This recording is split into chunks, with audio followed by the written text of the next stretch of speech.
The world of tennis is on fire, and no one anticipated it. Manila native Alex Eala, 19, who the majority of casual fans couldn't identify a lineup 3 weeks before, just planned the most explosive commercialization of women's tennis history of the association. We're not conversing. Describes a slow ascent to fame. We're discussing a financial explosion so enormous, so well-timed, and so well done that it's compelling each athlete, each sponsor, and each a disturbing question for a tennis boss query. Has the game undergone permanent change? This is not a tale of big prize winnings. Slam. It's not a Cinderella story via a thrilling 5-set match or Wimbledon thrilling US Open. This relates to something more stronger and far more contentious. This relates to an adolescent in 2026 who discovered that you don't need trophies in order to be powerful. You just must comprehend how the contemporary world genuinely functions. Additionally, Alex Eala, nobody knew it better. Permit me to paint the image for you. 48 hours. That was all Eala needed to go from encouraging outlook for the economy phenomenon. Her official merchandise in 6 hours, the whole queue sold out. Flat. The Philippines is not the only place where, although she is a national hero, in Tokyo, New York, Singapore, and Los Angeles, her fans on social media didn't just grow, they burst, multiplying in a single night. In a spike that left analytics specialists rushing to confirm that the figures were actual.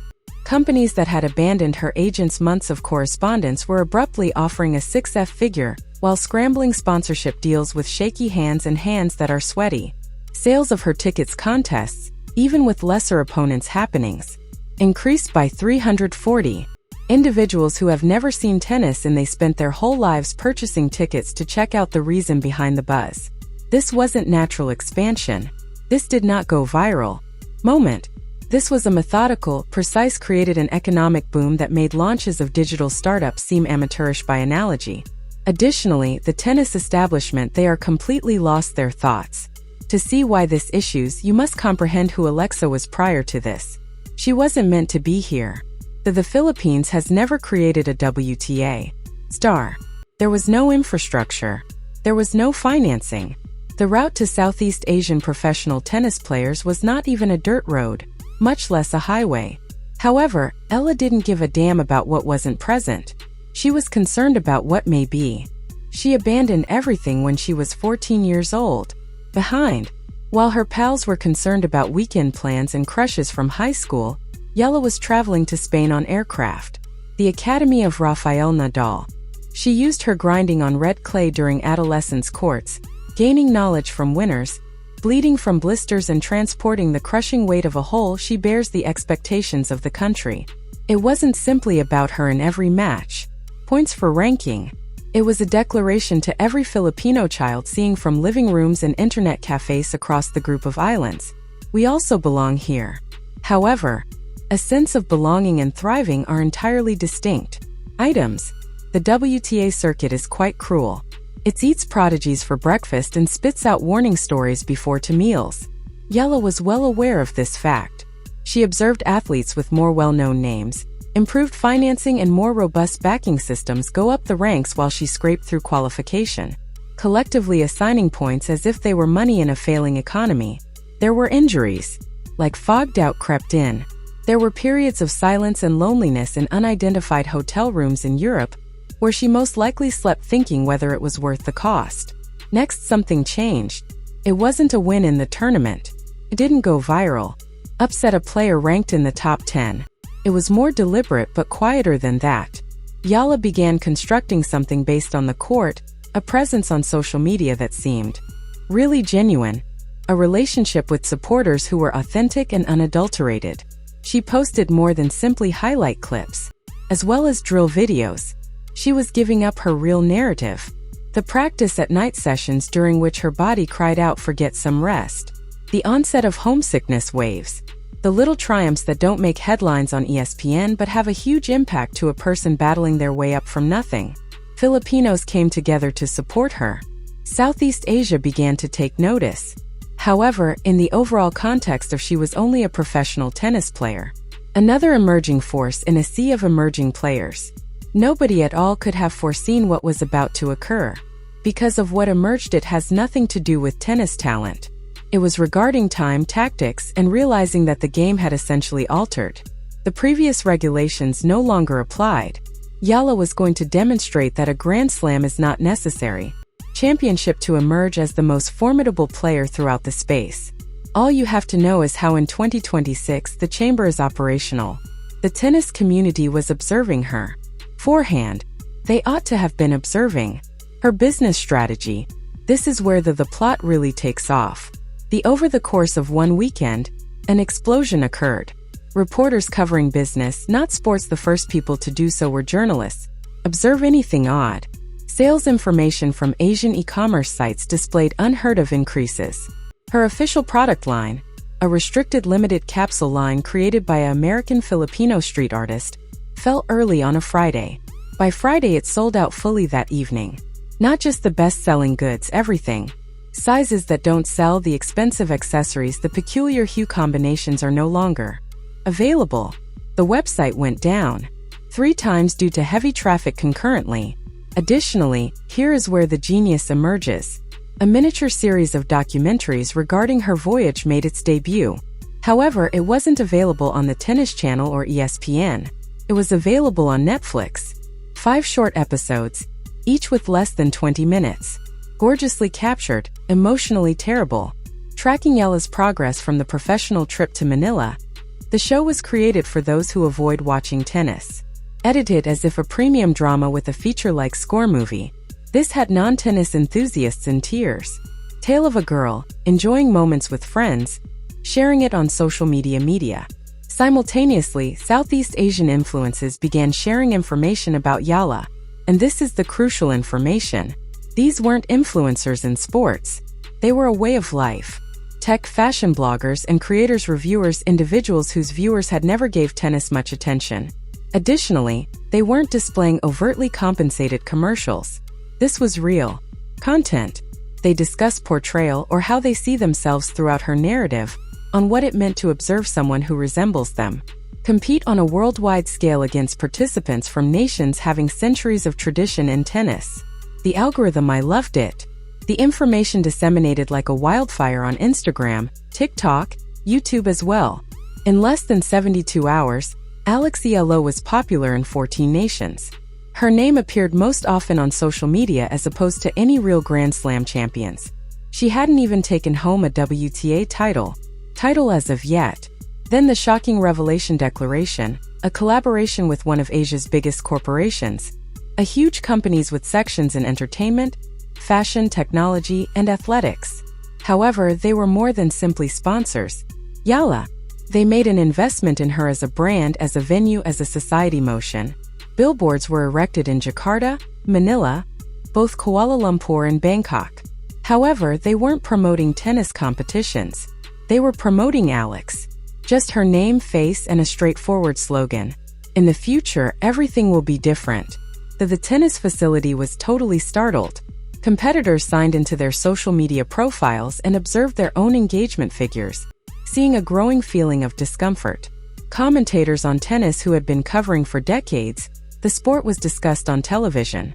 Whether this was a brilliant idea or a ruse, if they were seeing evolution or seeing something essentially incorrect. Supporters were divided. A few rejoiced when a player gained control of her own story, not wanting to wait for the customary gatekeepers to provide her consent to succeed. Others felt incredibly uncomfortable, as if they were observing something that had no place in their favorite sport. Due to this wasn't only a success, this was disturbance. And constant disruption always causes anxiety in people. At that point, the backlash began, and it hit hard and quickly. The purists of tennis detested what they were observing. Online discussion boards surged, with charges flying like volleys throughout the internet. She is purchasing her way into prominence. It's no longer about tennis. It's concerning marketing. She hasn't merited this much focus. The critique was brief and incisive. From all sides. Retired players who have their Twitter accounts verified, reputable analysts with decades of experience, tennis enthusiasts who thought ought to stay unadulterated, unaffected by the influencer marketing and business manipulation. A former player in the top 10, someone who had actually won titles and earned her success in the proper manner, posted a tweet that hardly covered up its disdain.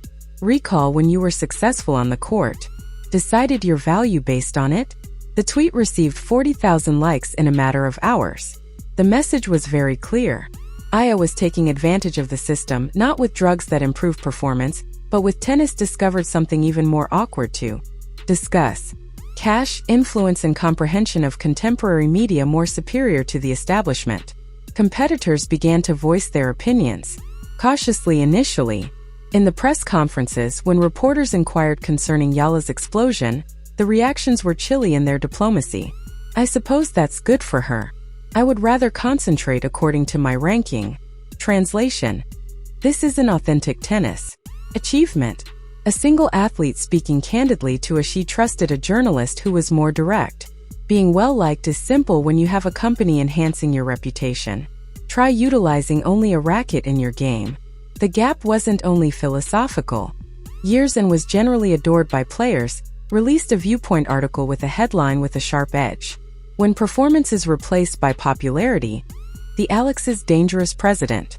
There was no personal attack in the article. It didn't doubt her diligence or her talent. Rather, it questioned the whole system. The reporter contended that if gamers are able to produce relevance through business alliances and manipulation of social media, tennis ceases to be a meritocracy. Even the best player loses. The finest the marketed player does. And after that door it never closes once it opens. The item went incredibly popular. Exchanged thousands of times, discussed on sports programs cited in additional articles. It compelled discussions that had taken place in tennis years of frantic avoidance. Discussions concerning inequality, regarding access, regarding whether the sport was turning into a playground only for the person with the biggest fortunes and the most astute public relations group. Eala remained silent for the majority of the storm of fire. No insulting tweets, no press conferences that are emotional, no statements from her that were carefully worded group. Only one picture, one Instagram story of her working out by herself at first light. The only people in the court are her and her shadow. The caption was straightforward. The nature of work remains constant. However, quiet was insufficient for the detractors. They sought explanations. They desired responsibility. Additionally, some were requesting that the WTA take over and deal with what they perceived as a basic danger to competitive honesty.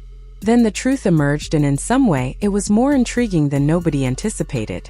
Although the inquiry was not formally conducted, it was comprehensive. Reporters for businesses pursuing the funds as if they were trained to perform began delving into the corporate alliance. What they discovered wasn't a scandal.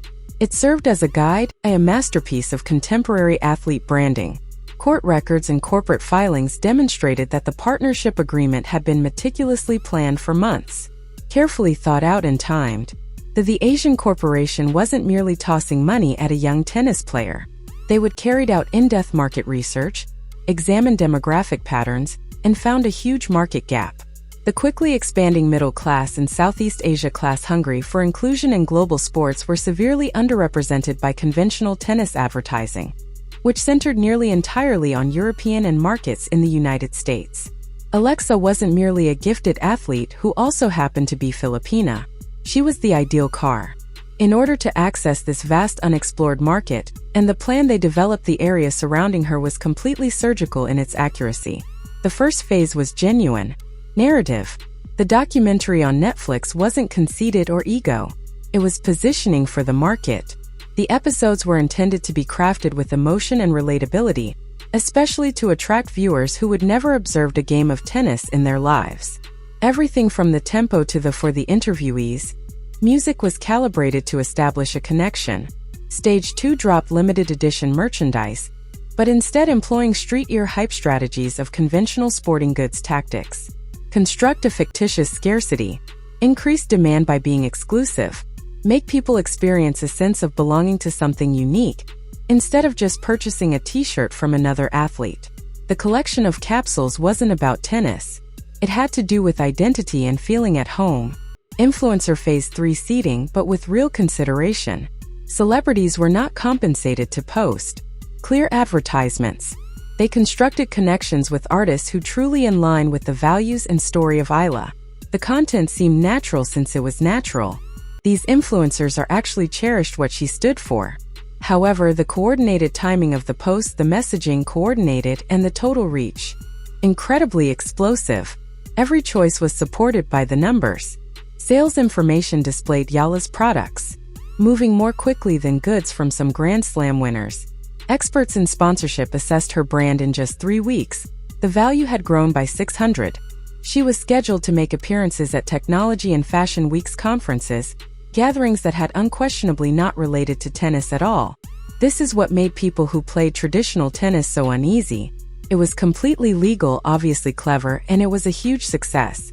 Eala's group had determined that contemporary celebrity isn't built on achievements alone anymore. It is based on story, distribution, and timing. She had all 3 elements in perfect alignment. Her agent, a former technology executive who understood platforms and algorithms in ways that traditional tennis agents never could, treated Eala like a tech startup rather than a tennis player. The goal wasn't just winning matches and climbing the rankings. It was building an entire ecosystem around her as a person and a brand. Every decision fed into the larger strategy. Critics called it manufactured and artificial. Supporters called it visionary and necessary. But everyone, regardless of which side they took, agreed on one fundamental something. Tennis had never seen anything remotely like this before. Because Eala wasn't following the traditional path of waiting for on-court success to bring off-court opportunities. She was creating the opportunities first and using them to fuel her tennis success. The usual order of operations had been completely reversed. The conglomerate's CEO gave one interview about the partnership, and his quote perfectly captured the philosophical divide. Alex represents the future. She's part of a new generation of athletes who understand they're not just competitors. Their brands, their movements, their cultural moments. We didn't create her talent. We didn't manufacture her story. We simply amplified her truth and made sure the world could hear it. But amplification has consequences. Moreover, in tennis, not everyone was ready for the volume to be turned up this loud. The WTA had a decision to make, and they were terrified of making the wrong one. The tension became impossible to ignore in the locker room, that supposedly sacred space where players exist away from cameras and public scrutiny. Players who'd barely acknowledged Eala's existence before were now forced to have opinions about her.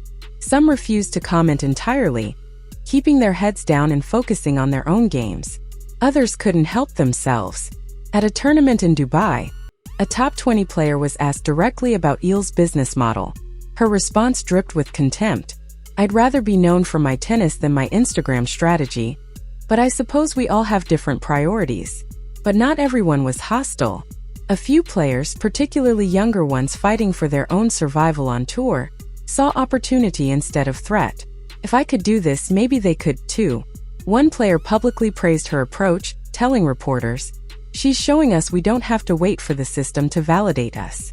We don't have to hope tournament directors notice us or pray that sponsors give us a chance. We can build our own value and force them to pay attention." That single quote sparked its own firestorm of debate. Was tennis actively splitting into 2 camps? Traditionalists who believed in the old meritocracy versus entrepreneurs who understood the game had changed. The divide became visible everywhere. At press conferences, in player lounges, even during practice sessions, some players mysteriously developed scheduling conflicts whenever I wanted to practice together. Others actively sought her out, asking questions about her team structure, her social media strategy, her approach to building partnerships. The tour felt fractured in a way it hadn't before, divided along generational and philosophical lines. Then came the WTA's official response, or rather the complete lack of one. After days of pressure from media, fans, and players, officials released a statement so generic, it could have been written by a corporate algorithm. "We celebrate players who engage with fans and build their brands within the guidelines of professional conduct." Translation: "We're absolutely not touching this controversy with a 10-foot pole." The statement satisfied precisely nobody. Critics accused the WTA of enabling inequality and refusing to protect competitive honesty. Supporters said the WTA was scared of innovation and protecting an outdated business model. Everyone was angry, just for different reasons. But behind closed doors, serious meetings were happening. Sponsors were asking uncomfortable questions. If one player could generate this much attention and engagement without major titles, What did that mean for the traditional star-making system that tennis had relied on for decades? Were rankings even relevant anymore in determining a player's value? Some sponsors started quietly shifting their budgets, prioritizing engagement metrics and social media reach over world ranking positions. This terrified the tennis establishment because the implications were staggering. If engagement mattered more than performance, if followers were more valuable than titles, tennis as they knew it was over. The entire hierarchy would collapse. A player ranked 80th in the world with 2 million engaged followers could be worth exponentially more than a top 10 player with 200,000 passive fans who barely interacted with content. The meritocracy, already imperfect, would completely crumble. Aya finally broke her silence at a press conference following a match. The question came from a journalist who'd been critical of her approach, and it was deliberately confrontational. Do you think your current level of success and attention is actually deserved based on your tennis accomplishments? The room went completely silent. Each and every phone came up to record her answer. I took a breath, looked directly at the camera rather than the journalist, and spoke with absolute clarity. I've been working at this sport since I was 9 years old. I've earned everything I have on this court through sweat and sacrifice. What I do off the court, that's just understanding the world we actually live in, not the world people wish we still lived in. Tennis is a sport, yes, but it's also a business, and I'm not going to apologize for being good at both. The room stayed quiet for a moment after she finished. Some reporters nodded almost involuntarily. Others looked deeply uncomfortable, like they just watched something they weren't supposed to see. That soundbite went instantly viral, shared millions of times across every platform. It became an immediate litmus test. If you agreed with Eala, you believed in athlete empowerment and adapting to modern reality. If you disagreed, you believed in tennis purity and traditional meritocracy.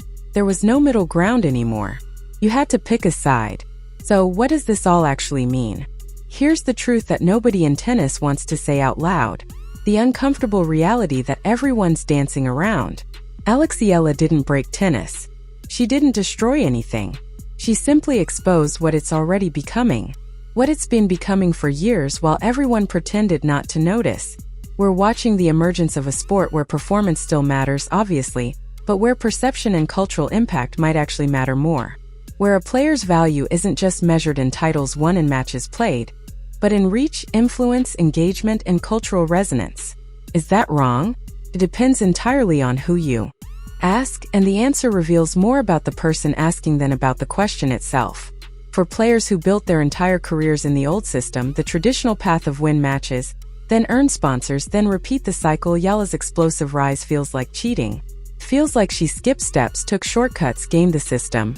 They worked for years to earn what she seems to have acquired overnight through marketing brilliance. But for younger players watching from the outside trying desperately to break into a system that already feels rigged by funding disparities and access inequality, Eala looks like a blueprint for survival. She looks like proof that you don't have to wait for permission, that you don't have to accept the scraps the establishment offers. Because here's what the critics keep missing in their outrage. Tennis has always been about money. Always.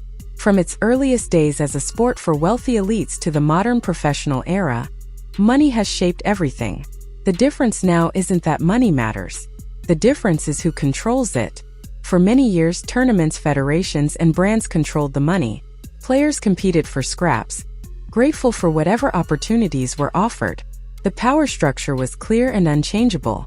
Eala flipped that entire dynamic. She built her own economic engine, created her own value, and forced the system to respond to her rather than the other way around. And whether you love it or hate it, whether you think it's the future or the death of everything good about tennis, it's working. Her sales numbers haven't dropped. If anything, they've continued growing. Brands aren't backing away nervously. They're leaning in harder, competing for access to her audience. The conglomerate partnership has already expanded into other markets across Asia and beyond.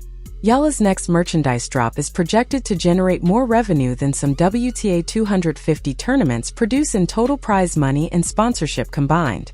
Let that sink in. Her clothing line might make more money than an entire professional tennis tournament.